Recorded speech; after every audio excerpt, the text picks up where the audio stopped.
hello, hello. Welcome back, everyone, to our fourth panel for RuneScape. Welcome back. We have the amazing... Hello, hello, hello. We have the amazing team behind the new area expansion, Havenhythe. Who's excited for it? Fantastic. So if you didn't see the keynote yesterday, the RS Ahead video, here it is again on the screen for you. We are about to play it. Cue the video.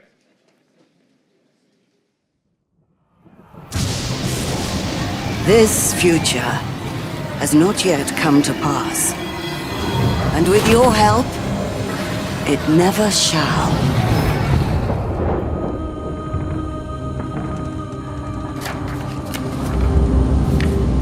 Havenhythe is a peaceful place. The people here are simple, good-hearted folk. Farmers, fishermen, miners. These lands are rich and teem with life. Through gleaming rivers and ageless woods, magic sleeps beneath the earth. I have guarded this realm since the First Age, protected it from the threats of the outside world. My people have no fear of the dark, but the darkness may find them yet. I know what lurks within it, a threat I cannot face alone. Things that do not belong in our world. They poison the very land with their lust for blood. These monsters are the greatest danger my people have ever known. I am Inanna, guardian of Guthix. Stand with me against these ancient, treacherous creatures. Their leaders will stop at nothing. Heed my call, hero, and save Havenhythe from this terrible fate.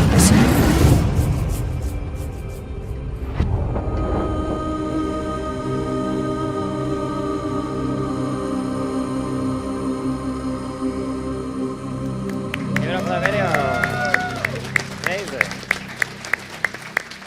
It occurs to me before we start that we ought to give some applause to Mods Blkwitch behind the camera here. Yes. Whose team actually put together the trailer. Yeah. Mods Van. Amazing. They put this trailer together and they did an amazing job. Definitely. It's phenomenal. Phenomenal. I want to welcome our panelists over here. We have the amazing Mods Blkwitch. Hello, hello, hello. Hello, everyone. Welcome back to Mod Breezy. Hello, everyone. We've got introducing Mod Steel. How's it going? And of course, Mod Jack. Back again. Hello, hello, hello. Welcome, everyone. So, to start off, let's go with one quick question. If you were to go anywhere in Gielinor, IRL, where would it be and why? Yes, let's start here. Yeah. I think I would want to go to St. Distan. Like, Oh, okay. before I became an artist, I was doubting if I wanted to do like archaeology or art, and then went with environment art. But yeah, ancient city, basically still intact underground. That's pretty exciting. Hordes of demons everywhere. Yeah, love it. Absolutely love it. I'll be fine. It'll be fine. What can go wrong, right? How about you, Breezy? I think I'd like to go to Zenaris. Ooh, I think there's like some nice. weird things going on in Zenaris. Got the cosmic altar. I think Yeah, there's a few things out there in the moon. Yeah. Awesome. Love that. Love that. How about you, Mod Steel? Yeah, I think I like Tavali. Just Sure. nice and simple. Seems like a chill place. Yeah, Druids about. sure. Why not? Right next to a mountain. Summon Yeah. some pets, you know. Great. Very great. relaxed place. Super chilled. I'd go How to about you? Havenhythe, Havenhythe. That's where we're going to. but only Amazing. the west coast. It's really nice on the west. Only on the west. It's grim when you get further in, but it's really nice in the west coast. Absolutely. Well, speaking And it's of gonna stay that Havenhythe, way. yeah, of course. So in terms of Havenhythe, in terms of the land itself, why, before we go into the questions for all of you guys, why have we picked this area? So it's a complicated balance. the first and foremost, the motivation is that we need space to expand into. So, I mean, you guys know Fort Forent through, right? And I think generally everyone feels the same. We feel it as developers, players feel it. We don't really want to be stuck in one tiny map square for the entire year. And what we really need is space to create content, space to explore. So first and foremost, we need to be going somewhere. But after that, it's not a purely creative process like let's just come up with ideas and just pick one that sounds cool. There are lots and lots of different factors to take into account, like what sort of art resources we have available, what sort of tone we're looking for, what sort of different types of player we're trying to hit. And so it's all about essentially compromising between all of those different ideals. So we had, it must have been 20 pitches or something like that. And the Law Council primarily were going through all of these because we were looking at it initially from a sort of law and flavour perspective. And then involving Blkwitch in terms of like, can we do this? And you're like, no, yeah, no. So, you know, what's practical, what would be interesting, what's creatively inspiring. So it's a combination of all these different factors. And effectively, Havenhythe is what came out of that process. Right. It won out over the other options. Oh, sorry, I should say, of course, also player validation was really important. We actually did some, what would we call them? Like consultations. Yeah, essentially. focus groups, right? And we put some pitches in front of players, and Havenhythe was the one that came the best out of that. Yeah, so we sort of narrowed it down and then validated with the players. Exactly, absolutely. It was super important. And any questions? We want to take it straight for everyone here. Let's start, gentlemen, just in the front row. Who's got the mic over here? Thank you. Hello. Hello. Hi. What about the build-up to Havenhythe? So we know it's going to be end of year / next year. Will we see NPCs appearing prior to that? Or will we see a 2-week event where we're building something similar to Anachronia in order to get to Havenhythe? Yeah, yeah, we're thinking of doing a pre-event. We haven't nailed down exactly what that is yet, but yeah, we'd love to do something like that, something everyone can get involved in. It would be the delicate balance. I think would be that in likelihood it would be something temporary, and it probably wouldn't remain in game, but it probably therefore wouldn't be a kind of a prerequisite part of the story. One idea. So one player was talking to me about this, and I quite like this idea, but I'm not sure about it yet. So it very explicitly doesn't link to the end of the desert storyline, but it's possible that there could be a sort of little bit of content, maybe we have this sort of gap towards the end of the year before Havenhythe starts. Maybe there might be an opportunity there to put a sort of gentle link in with Desert, so that for the people who are currently playing and just finished the Desert storyline, it feels a bit more smooth, but without it feeling like it's kind of a mandatory link for the people who are coming in new with Havenhythe, if that makes sense. But that's very much not planned yet. Thank you so much. Anyone on this side? Yeah, just gentlemen, just over here. Thank you so much. Real simple one. How big do you think Havenhythe is compared to the rest of the map? In grand exchanges, please. In grand exchanges, I can actually answer that. Approximately. I'm not going to just like say one number and it'll definitely be that. One grand exchange is 1 map square. I'm thinking for the whole thing, with all of the different stages, we're probably looking at about 100 to 150 maps. To put that in perspective, that will be like about 1.5 to 2 times Anachronia. At its maximum size is what we've kind of reserved for it. It might be a little bit smaller. But we need to hit the right balance between having a lot of space and making it feel good, while also not making it feel empty and making it feel tedious to run around. So there's going to be a lot of back and forth while we work on it continuously, all through until we ship, where we'll run through it together with design and QA and everyone, just have lots of playtests and try to hit a sweet middle ground between feeling spacious and epic and not annoyingly big. There's going to be a lot there. There's going to be a lot there to do, right, in terms of what we've been able to tease so far. But yeah, there's a lot that people can do once we're there, I guess, in terms of, for example, if we were to bring in anything with, in terms of when we had our focus groups and stuff, the player voice was super important in showing us and telling us what was wanted from everyone here. So yeah, we try to make sure that we try to find that balance, right, between both of us in terms of players and that balance between having dense areas that are full of content, but also having places that are just kind of beautiful to travel through. Yeah. Getting that balance right, getting the best of both worlds. Yeah, and we want to have space to add more stuff in the future, because like the overworld is so fully packed with stuff. We want to make sure that we have space in Havenhythe. Then like, I don't know, 5 years from now, we want to add more quests or something, that we have room to do that. and it doesn't feel incredibly backed from the I think we've really learned from both Anachronia and Zaya in that regard that Anachronia was actually intended to create space for content, but it was full on launch. And when which one was it? The farm, Dinosaur prehistoric farm? Potterington. Yeah. Ranch Out of Time. Ranch Out of Time. Raven was trying to put that on Anachronia, and he was looking. He went, "There isn't anywhere on this massive island where I can just put this. It's full already." So obviously that was too full. But then obviously Zaya, we've looked at the response to that, and that was too empty. It was a huge area, and there wasn't enough to do. So we're trying to find the right balance between those two, and you know, I'm sure we'll make mistakes this time, but we'll learn from them, and we'll keep improving. You know, so we keep learning. Nice, nice. Just a question, gentleman with the wrist on the left hand. Yep, give us a wave. There it is. Wave again. Oh, who's closest? There we are. Thank you so much. What sort of inspirations did you draw upon when you were designing Havenhythe? Ooh, that's a nice one. What inspirations did you get for drawing Havenhythe? So I mentioned earlier about like the compromise of the various different ideas, and so like one of the other obvious questions to ask might be something like, you know, why Havenhythe and not Akron?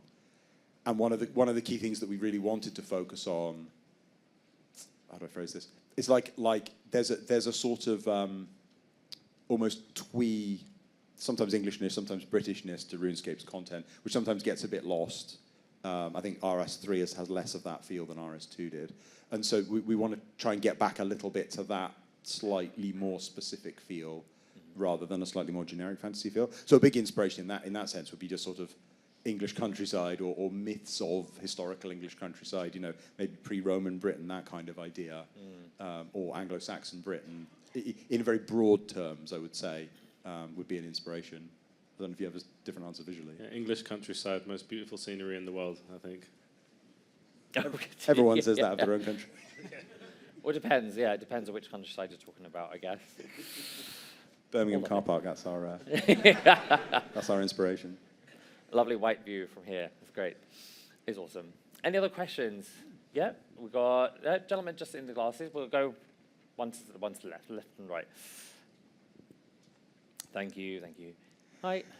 Hi, I wanted to ask if there's going to be like a quest or many quests, because the area is going to be split. The area is going to be split into 4 parts, yeah. So is there going to be like a quest progression through the 4 parts of it, or just one big quest, or how is it going to be divided? So is there going to be quests between? Is there going to be 4 quests between each part? Or? Yeah, like we want to tell a coherent story from getting to the island and getting to the end of it. That will be split up into parts, but yeah. So I don't know how many quests exactly. We haven't figured that out yet, but we definitely There's a. So we wouldn't think of it as one big quest, but it should feel like a big story. Yeah, but the Vampyrium part of the quest of the area, is it also tied into the whole like the 150 Gs? Like, is the Vampyrium part also gonna be? Do you get what I mean? Yeah. Yeah. So Vampyrium, like we see that at the end, and there's the portal. And it will I mean, in terms of quests, it will continue on into. Yeah. It's kind of the same storyline that continues on. If that makes sense. Like we want. So for this section, we want to end with some. You know, we want to give you a feeling of closure, so that you feel like you've finished something of a storyline. But we're definitely leaving that open for what's going to come after that. There will definitely be hints and stuff that will lead on to the next unanswered questions, right? That would be cool. That's awesome. Bit of a cliffhanger, maybe. Yeah. Or maybe a cliffhanger. We don't know. Gentlemen, let's go just to the right side. Gentleman just at the back. I think it's the gentleman. I can't see. Yep. You just turned around. Yeah, I'm just wondering, can we maybe get a teaser? Will Havenhythe be linked to the new skill that's being in development? A new skill? So I mean, I mentioned space, and so likelihood, obviously, we can't really talk anything about the skill at all, but assuming that the skill is something that needs space for content, then Havenhythe is there to create space for us to put content on. So if that was a thing, then we would be planning Havenhythe with that in mind, and we put it that way. can imagine. Yeah, there's a lot of space for it, but there's a lot of discussions about what we're able to fit on in terms of like skilling and anything like that. To imagine it's a lot of stuff, a massive blank canvas, I suppose. Anyone on this side? Yeah, just at the back over there, just at the end. Hello. Hello. So I know you've kind of talked about like there being one overarching storyline for Havenhythe. I played Varlamore on release on old school, and I really enjoyed like the fact that there were like some small one-off quests. Are you guys intending on doing like some small goofy one-off quests or some small like maybe 2-3 mini storylines during this? Yeah, I think we see it as like an opportunity to tell stories about the whole place, just as a whole. It's full of characters. It's full of mystery. There's lots and lots of different stories that we can tell. Who are these characters in these little towns? Is there someone out in the forest or something like that that you can learn about? Even just mini quests, mini interactions, things that you help build or put there. There's all sorts of opportunity to do it, and it's like definitely something we want to do for Havenhythe. Before I do forget, actually, I wanted to do a quick reminder for our lovely JMods and ask you all, actually, what's your involvement in the new area expansion? What's your main focus each on? What are you all working on through this? Let's start with you on Blkwitch. Yeah, absolutely. So I'm an environment artist, so obviously I will be leading the actual creating of the land for Havenhythe for it. Ideally, and I'm sure we'll have other environment artists helping out, I will drag Mod Alex on it. But yeah, that's going to be my main involvement with it. Has it been a big challenge to run through this? What's been your biggest challenge so far in terms of environment? My biggest challenge is the fact that in our editor that we use to build the world, you can only open one map at a time, so you can only open and edit one area of the size of the Grand Exchange at a time. And you can have multiple ones open, but you constantly have to And remind everyone how many you said? 100 to 150. Oh my goodness. It's a lot of just opening and reopening stuff and being like, oh, I need to go to the next one. Oh no. You can't seamlessly edit between It'll be worth it though. It'll be worth it, we promise. How about you, Breezy? As designer, I'll be working quite closely with Mod Steel, Mod Jack, and even Mod Blkwitch on just various bits of what makes Havenhythe. Specifically, the 110 skills and skilling as a whole on Havenhythe. So we mentioned about the 110 Hunter feature on Havenhythe. So the things that we've been talking about are like, what does that look like? When we talk about Havenhythe being for everyone, what does that look like with the 110 skills? So if, for example, if we do 110 Hunter and we introduce some sort of new method, like big game fishing or something like that, is it just for 100 to 110, or is it also for other levels like 60 to 70 and 30 to 20 to 30, for example? Things like that. So skilling as a whole, what makes RuneScape skilling, and how does that look on Havenhythe as well? Can you give any of the players any like hints at what they might expect potentially? If you're not allowed to say, you're not allowed to say. It's fine. Getting glares skilling from in general, Jack over there. Got my eye on you. Okay, I mean, you could with any 110 basically, aren't you? Just make one up. You can make any announcement you want right now. We'll do, I'll just make some stuff up on the spot right now. We'll do upstream fishing. Upstream? Yeah, why not? Ice fishing, you know.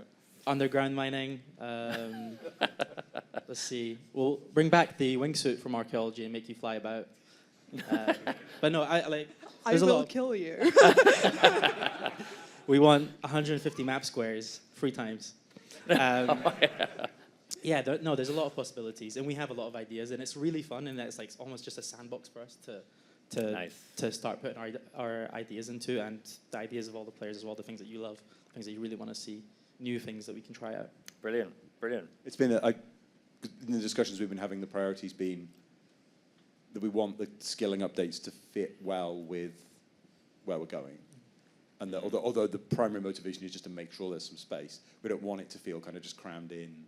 It's just a random thing going on here. And so there's been a lot of back and forth between, you know, what content we want to make and what the area that content will be in sort of inform each other. It's like make it make sense, right? Yeah. You're Exactly. putting it in for a reason. It's there because you would expect it in a place like this. But that's also like, again, a big point of conversation is like the RuneScape experience over the past 24, 25 years now, of like when you're adventuring throughout the land, all over the mainland like Mistborn and whatnot when you go to the Ark. How do all those things feel, and how can we repeat the RuneScape essence in Havenhythe? So awesome. Mods Blkwitch, this is first time. A lot of players have not seen you yet, so welcome to Mods Blkwitch, who is working on our area expansion. Big round of applause for Mods Blkwitch. Hello. So how about you? What's been your involvement so far? Yeah, so so I got the brief of, we have this narrative and we have this place that we want to put it in, and so the big question that was posed to me is like, what do we do here, and how do we make this work?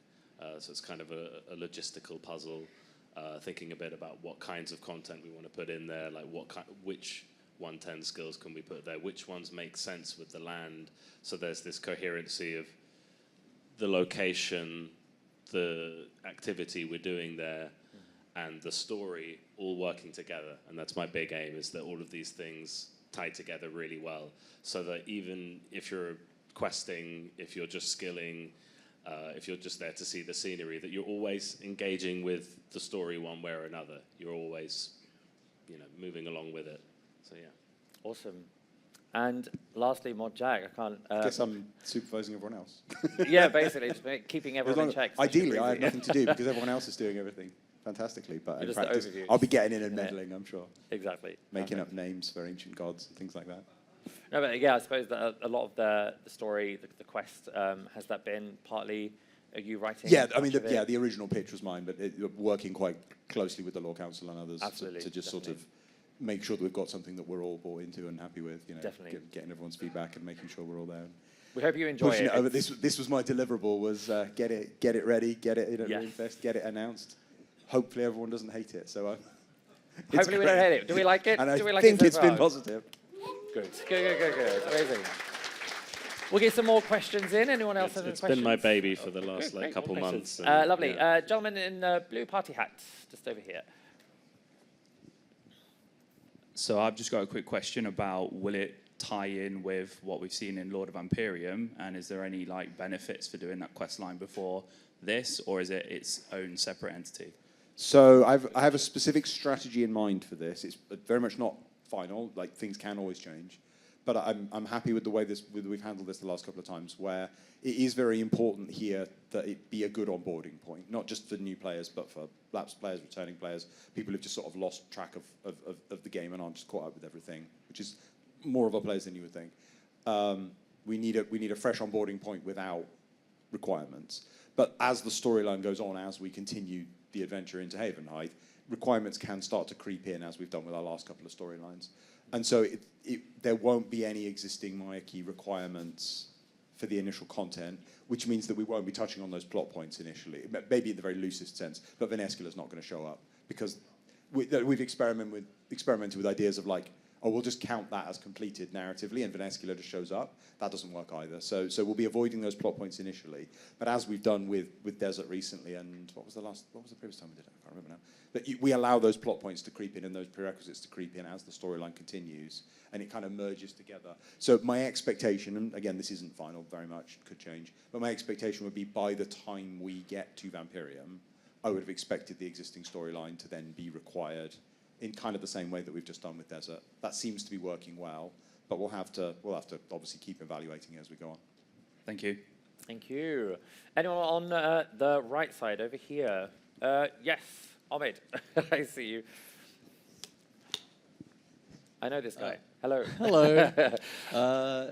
Could we expect to see a similar skilling method as Big Game Hunter in this new area? And also, is there any chance that we get more difficult puzzles and riddles in these new quests? Ooh. So when you say Big Game Hunter, what specifically are you referring to? More mechanical and strategical. And mechanics. Why not? It's partly a question. So there's a bit of a distinction between Havenhythe as an overall project and then the individual updates within it. So in a sense, like Steele essentially will be kind of supervising how it all fits together, but he's not necessarily designing the individual updates themselves. So it's sort of like when we talk about Hunter, there needs to be a Hunter update here. Hunter fits thematically. It means we can plan around it. It means we can assume that Hunter will exist 2 months from now and sort of build other rewards in there.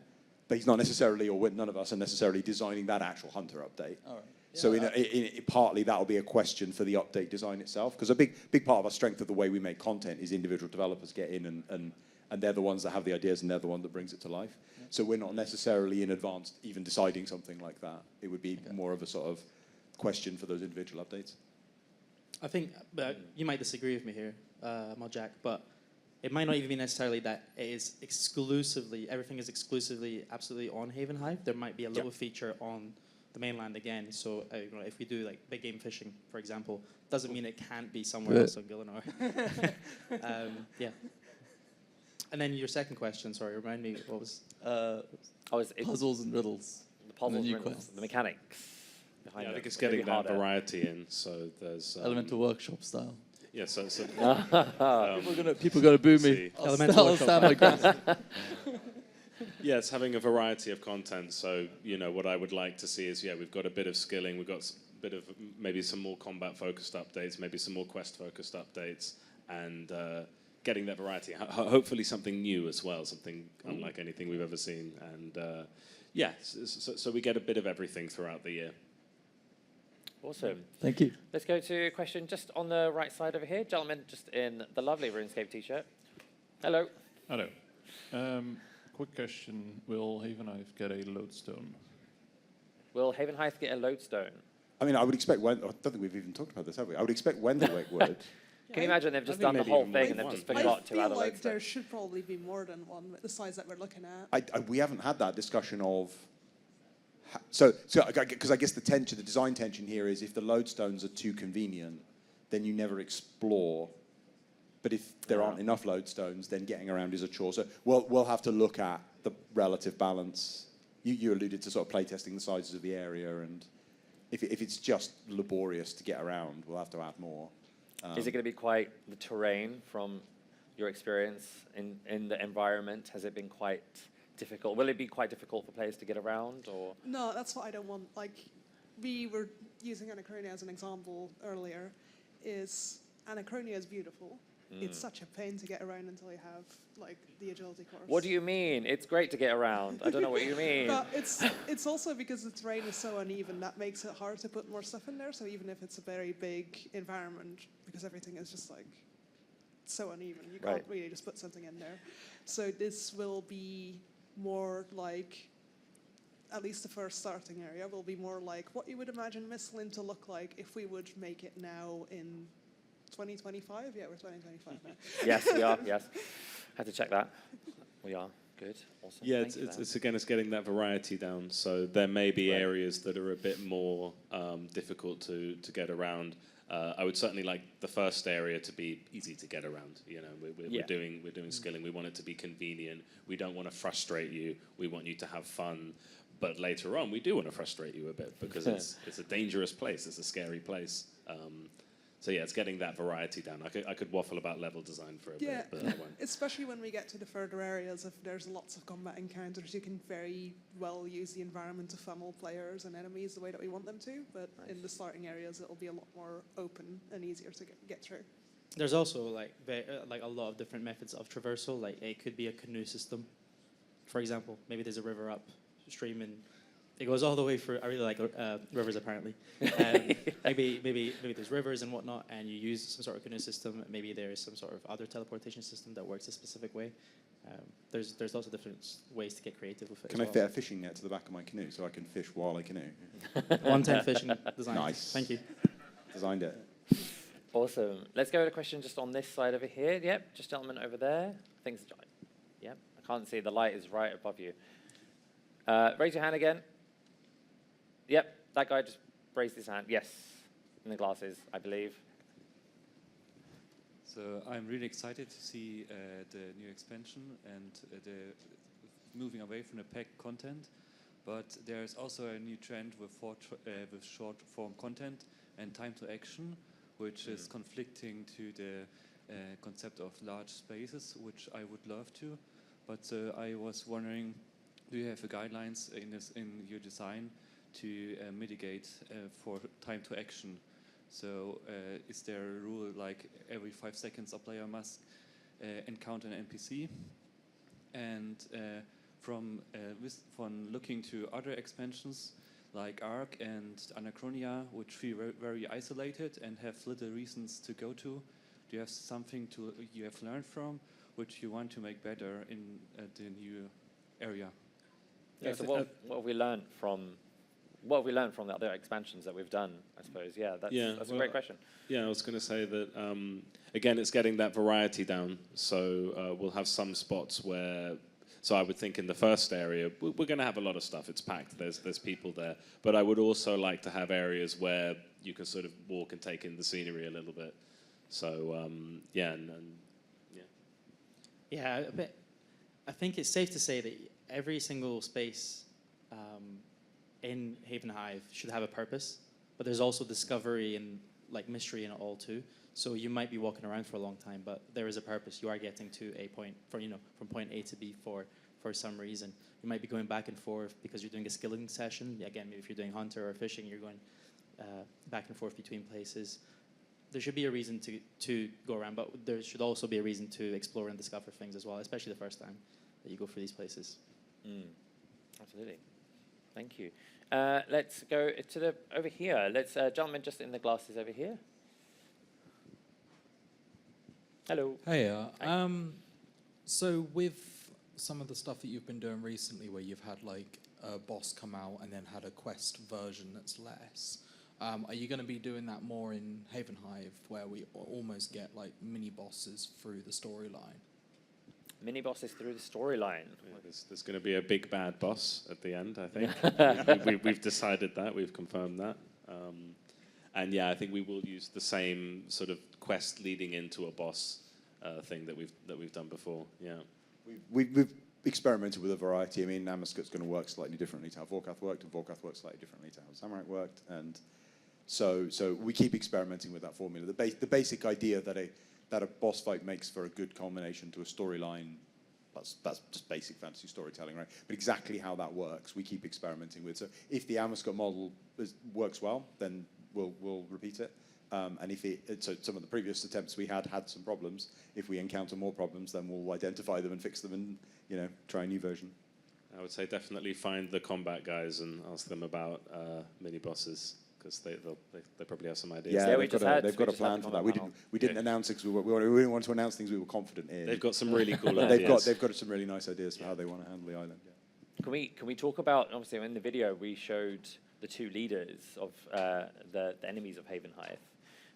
I don't think I have much more to say. So there's a little bit of discussion about them from a storytelling point of view. We want to make sure we've got it nailed down before we commit to something hastily.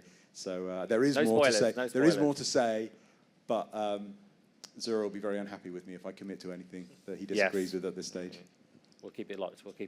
I'm going to steal the spotlight a little bit from the combat folk, and actually just to touch on the point about the bosses and stuff as well. Like some of those ideas is just thinking about it with a sort of fresh perspective of like having overworld bosses or mini bosses, things that you come across. Maybe even thinking about like Slayer bosses, for example, from old school. Not the specific ones, but just that sort of idea of things that even just everyone can just go around. Maybe it's just as simple as a big massive bear, Not confirmed, but we love it. We love it. So we want to do it, just can't confirm it. There's no shortage of ideas, basically. We've got lots of cool stuff. It's just figuring out which ones we will do. Exactly. Let's go on this side. Yeah, gentleman over here in the blue party hat. Yes. Hi there. Quick lore question. What gods do they worship in Havenhythe? Oh, what gods do they worship in Havenhythe? They probably don't. So we had a bit of a discussion about this, didn't we? What does the church look like? What does the prayer altar look like? I was like, oh my God, I hadn't thought about that. The art guy suddenly started messaging me saying, what should their prayer altar look like? And we had a massive discussion about it. And what was the answer in the end? Or did we end up with a final answer? I remember seeing like a whole monologue that you wrote. I did write quite a long lore spiel on what it should be, yeah.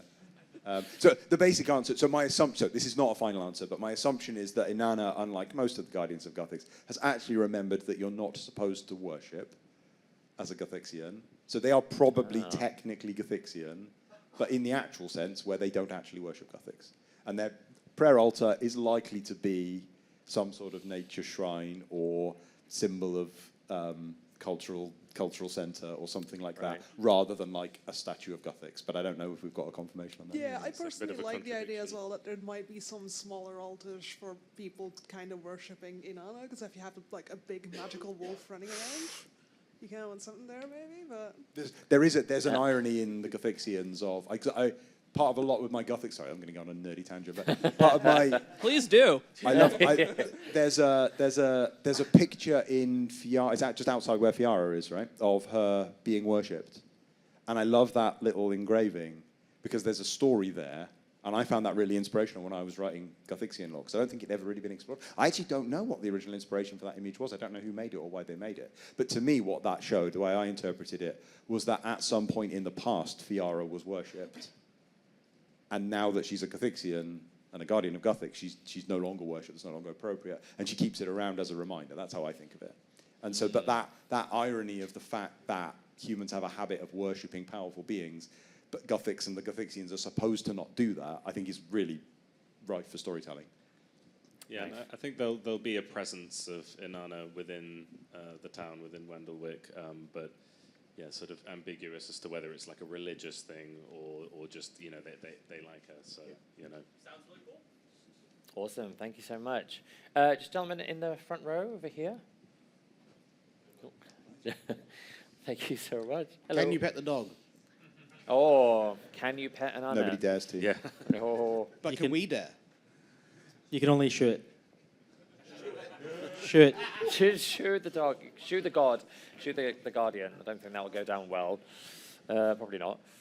Any other questions? Any more questions? We'll get some at the back because I've neglected the back. I apologise. Just on the, just over there on the right side. Person is just, lovely lady. I think she's wearing glasses. I can't see because of the light. Yes, hello. Hello. Will there be a new area task set, and will we see a new Mune skin? Task set and?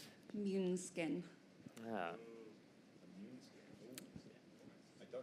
So for area tasks, I have noted it down on the to-do list, but it will have to be prioritized against all the other features we want to have there. So maybe it's not something that we're not aware of, but it will have to decide because the area tasks work when there's a big density of content to build the tasks out of. So if you put it in too early, there's kind of nothing to do and it feels a bit slight. So we'll have to decide when that comes, if that comes, what it would reward. As for the skin, I have no idea. What was the skin, sorry? Moon, isn't it the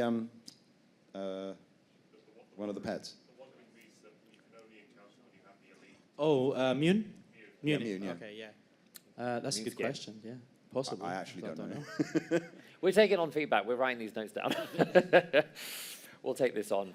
There will be a place for everyone to, if you have any other questions after this and you want to, if you don't think of them now and you think of them later, our lovely J-Mods will be here to answer any of your questions after and online as well. We'll put them on Discord, so we'll have a specific place for all the feedback to be collated if there is anything you want to ask us. But let's go on this side. Just gentleman at the back there with the glasses. Just waving his hand. There he is. Thank you so much. Hello. Hello. Does Havenhythe sit within the Age of Chaos, or does it kick off a new age in Gielinor? Yeah. I mean, it's Age of Chaos isn't really a properly formal title. I just didn't really want to call it Seventh Age. So yes, broadly speaking, it's within the time period after the Sixth Age. There's not another new time period. Cool. Any on the at the back there? Wave your hand. There they are. Hello. Yes, just back there. Wave your hand again. There they are. Would you consider adding Cluescroll steps to the new area? Consider it's tricky. Cluescrolls. So the problem with Cluescrolls is that they make the area very fragile because the steps, they break very easily whenever anything gets changed. So it's not that we can't, and they're quite a good fit for the area, but they also will probably constantly break. So we're quite torn on it. I think to that and the question about area tasks as well is that we want to hopefully continue to build on Havenhythe way into the future. It's a new playground for us, add content as we go and have fun with. So never say never. Definitely. We've got time for a couple more questions. Just at the back over there, gentlemen, if you just wave your hand for me. If you wave, I'll tell you. Yes. Just over there. This person here. There he is. Thank you so much. Hello. Hey, based off the concept art, could we see a resurgence of sheep shearer quest? Sheep shear quests. Who wants to take this one? Can the sheep swim up rivers by any chance? I actually did a project years ago. It never went live. I was trying to turn it was sheep herder, not sheep shearer actually, but it's related. I was trying to turn sheep herder into a mini game, and I based it on Hungry Hungry Hippos. Sure. Okay. So it was like a 4-player mini game where you had a little paddock, and you had to run out. You had a ball. You'd throw your ball, and the dog would run, and then the sheep would flee from you and from your dog. Sounds very complicated. And so you had to try and steer the sheep into your paddock, and everyone else was trying to do the same thing at the same time. That sounds amazing. We should make that. Except we shouldn't, because we shouldn't make a 4-player competitive minigame, because no one wants to play that. But we're literally making a new island. There you go, let's do that. It's a lot. It's a lot. Sheep herder, but with a dog. It works. Sheep herder with a dog. Game Jam it, right? It's in Game Jam? Why not? Anyone on this side? One more. On this side. Over here? Yeah, gentlemen just in the front row. No, we've got one more. Here we are. Thank you so much. Hello. So, similar to the Roar of Osseous and the Pylon Buff, could we see something like the Howl of Inama for Havenhythe? I think that there very much is a desire for us to have some sort of, less specific than you mean, but like some sort of mechanical consistency. So when we've looked at Anachronia or Prif and things, they have a sort of unifying mechanic that makes it feel like a place. But then it's very much the case of, well, that needs to be designed, and then it needs to work in a way that feels consistent, doesn't feel restrictive. So maybe, but we'll have to design it. We don't have one designed at the moment. Wherein by the player is necessarily helping Inama as our fight necessarily progresses with the vampires as we aim to, I assume, help reclaim Havenhythe. At a thematic level, it would certainly make sense to associate it with Inanna, but it might, like, there's fruitful thematic grounds in the ruins in the second area as well, for example. Yeah. So we'll have to see what we feel works best. Because, like, for example, if Inanna doesn't have a presence towards the other end of the land, because the whole point is that she's protecting the town, then it wouldn't unify the whole island. So we'll have to see. Yeah, we want to fill the place. Yeah, we want to fill the place with cool stuff as we go. And I think one of the big things that we're designing with at the moment is leaving space for these kinds of things, so that over time, again, just repeating what I was saying earlier, but we're designing it in a way that there's always space for these cool ideas, because that is a cool idea. Yeah, I suppose if you overfill a space too quickly, you end up having nothing to put anything in, right? Yeah, so we're writing on every other line. Exactly. We will be doing a quick wrap-up, unfortunately, as we are getting closer and closer to the end. We've got one final panel after this, which will be Glow Up Gielinor, where we're talking to the artists behind RuneScape. We'll be welcoming back Mods Blkwitch. But in terms of adventuring to new lands and Havenhythe, our lovely J-Mods here will be still here to answer any questions. If you have any questions, you can say hello to them. We probably have time for one more question, probably. Oh, yes, just over here. So we're getting a new Guardian of Guthix, and it seems like, obviously, Havenhythe has been pretty isolated. Is she going to have a relationship with Juna and our other Guardians, or is this going to be new news to the other Guardians of Guthix? Oh. I would expect that we probably wouldn't dive into the deep lore of that initially. Similar to the question about Vampyrium quest prerequisites, is if we immediately jump into deep lore from pre-existing characters and stories, then it creates that strange sort of gap where we either don't have, we don't have the quest prerequisite. Now, I mean, the Guardians of Guthix aren't mostly quest prereqs, but like if they want to have a conversation about, why was Inanna not there during the events of, which one was it? Was it Twilight of the Gods? Why was she not there? That would require you to have completed Twilight of the Gods. But there's no reason why it couldn't be mentioned in passing. Not as secretive as an Easter egg, but just, she could have a little bit of dialogue where you can ask her about it or something, yes. I wouldn't expect to build on it as a major plot point, at least initially. Awesome. Thank you so much, guys. Yes, so thank you. Please give it up for our lovely J-Mods who have joined us for Havenhythe. Thank you for being here. Please do stay by for 15 minutes. We'll be joining our lovely artist for Glow Up Gielinor. So we'll be back in 15 minutes. Thanks, everyone. Take care.